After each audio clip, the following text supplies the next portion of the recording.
అనే రైతు గీతా కార్మికులు ఈ మండల కేంద్రంలో 300 కుటుంబాలు ఈ కల్లు గీత వృత్తి మీదనే ఆధారపడి జీవనం కొనసాగిస్తూ ఉన్నారు. మరి వారి సంక్షేమం కోసం మరి వారు రోజు వృత్తిలో భాగంగా తాడి చెట్టు ఎక్కి కళ్ళు గీసి ఇంటికి పోయిన సమయంలో మరి కళ్ళు పోయమని అడిగితే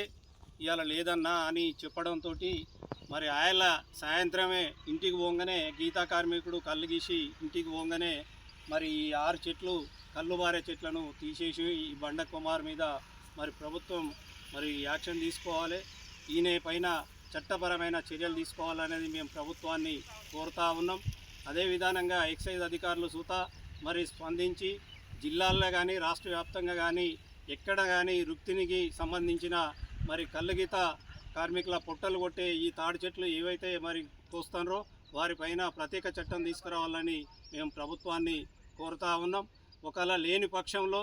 మరి పెద్ద ఎత్తున ఆందోళన కార్యక్రమాలు చేపడతామని సుతా ఈ సందర్భంగా మేము హెచ్చరిస్తా ఉన్నాం. ఉన్న చట్టం అమలు చేస్తే చాలు, నాన్